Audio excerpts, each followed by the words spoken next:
நான் சொல்லிட்டு வரேன், நீங்கள் கவர் பண்ணுறது கவர் பண்ணி ஒன்றும் இல்லை. ஒரு கோவிலுக்கு போகணும், சுவாமி தரிசனம் பண்ணுறோம் அப்படின்னா முறையான தரிசனம் பண்ணாலே நமக்கு குறையே இல்லாமல் வாழலாம். முறையான தரிசனங்கிறது எப்படி நமக்கு யார் சொல்லி கொடுப்பா? யாராவது சொல்ல தெரிஞ்சவா முறையா சொன்னா அதை கிரகிச்சு அதுபடியாக செய்யணும். முதல்ல ஒரு கோவிலுக்கு போறோம் பாருங்க, இப்ப உள்ள காலகட்டத்துல யாரோ ஒருத்தர் செஞ்ச பிழையே எல்லாரும் செய்ய ஆரம்பிக்கிறா. என்னன்னு கேட்டீங்கன்னா அந்த படியை போய் இப்படி இப்படி தொட்டு தொட்டு கும்பிடுவா. ஆமா, மகா பாவம் அது. படியை தொடப்படாது. படியில கீழே மூதேவி இருக்கா, மேல லட்சுமி இருக்கா.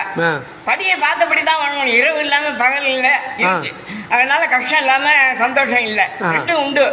அதனால அதுக்கும் மதிப்பு கொடுக்கணும். அந்த படியை என்ன பண்ணணும், எக்கத்துல நின்று பார்த்தபடி கும்பிடணும். பார்த்த படி கும்பிடணும். படியை வந்து வணங்கணும். பார்த்த படி கும்பிடணும். ஆமா, அந்த படிப்படியா நம்ம மேல போகணும். படியை தாண்டி போகணும். எந்த குளறுபடியும் இல்லாம வாழ்க்கை நல்லபடியா நடக்கணுங்கிறதுக்கு இந்த படியை முதல்ல வணங்கணும். படியை தாண்டி தான் போகணும். படியை தொட்டோம்னா மடி தப்பு. படியை தொட்டாச்சுன்னா மறுபடியும் குளிச்சுட்டு தான் கோவில்ல போகணும். படியை தொட்டா அதுதான் அந்த காலத்துல பஞ்சகச்சம் கட்டுறது, கோபினம் கட்டிக்கிறது, படியை தாண்டி போறது, படியை மிதிக்க கூடாது, படியில உட்கார கூடாது. ஏன் தெளிவாலாம் சொன்னா அந்த மூதேவியை நம்ம வந்து டைரக்டா போய் கட்டி பிடிச்சி அவளோட சரண்டர் ஆகிடக்கூடாதுங்கிறதுக்காக வேண்டி படிக்கு மதிப்பு கொடுக்கணும். அதே சமயத்துல படியில போய் உறவாடியில அதுலயே போய் தொட்டு இருந்தா உருப்படி ஆகாது. அந்த படிங்கிற ஒரு வார்த்தைக்கு 3 பொருள் உண்டு தமிழ்ல.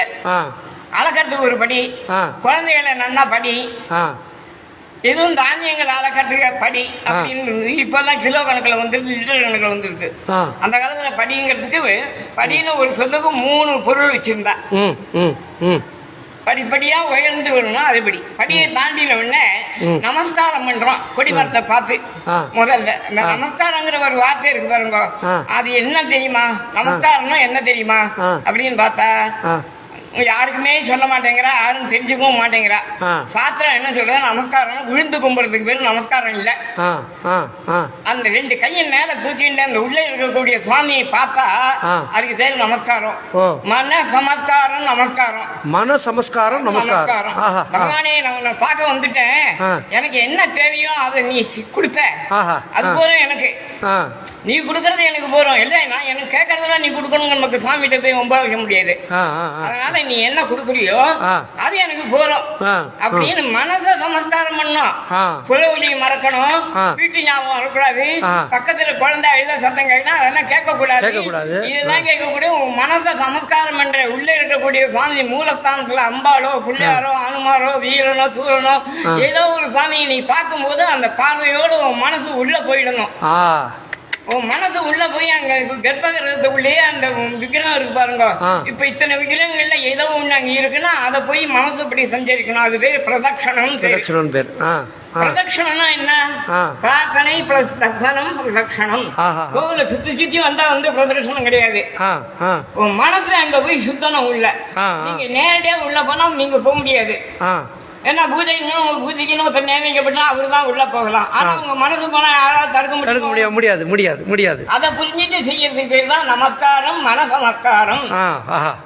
வந்து இதுதான் முறையான பக்தி. முறை இல்லாம பத்தி மாடை விட்டுட்டு காம்புல கறக்கிற பாலை விட்டுட்டு கும்புல கறக்கிற மாரி இன்னைக்கு ஜனங்கள் பண்ணிட்டு இருக்கா. அருமையான உதாரணம். மாடு தீனி போட்டு நல்ல புஷியான மாடு பாலை எங்க கறந்தா கிடக்கும், காம்புல இருந்து கறக்கணும். மாடு கண்ண தண்ணி பார்த்துட்டு கண் இல்லாதவனோ அல்லது மேலே இப்படி கும்ப தூரிட்டு இருந்தான்னா பால் வராது. அது மாதிரி பக்தியினுடைய தாற்பயம் இன்றைய நிலையில எப்படி இருக்குன்னு கேட்டா, இவ்வளவு சாமி கும்பிடுறோமே நம்ம எங்கேயாவது சந்துஷ்டியா இருக்குமா? இல்ல. காரணம் முறையான கும்பிடு இல்ல. ஒரு குழந்தை பள்ளிக்கூடம் போகணும், நல்லா படிக்கணும், அடக்க ஒடுக்கமா இருக்கணும், வாத்தியாரை மதிக்கணும். அப்படின்னா அவன் பாஸ் ஆகுவான், படிப்பான், பிற்காலத்தில் நுழைந்திருப்பான். அந்த படிக்கிற குழந்தைக்கு வச்சிருவோம். பக்தியிலிருந்து குழந்தைக்கு ஒன்று இருக்கும். இப்போ அந்த குழந்தை என்ன இப்போ வந்து 6ஆம் கிளாஸ் 7ஆம் கிளாஸ் போகணும்னா என்ன வாங்கணும்? மார்க் வாங்கணும்.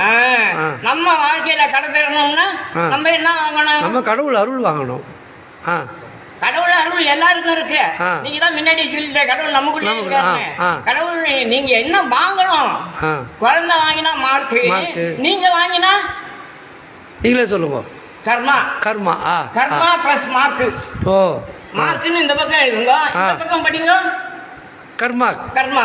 நீங்க உங்க கர்மா ஒழுங்கா செஞ்சா கவலை இல்லாம இருக்கலாம் ஐயா. சூப்பர்.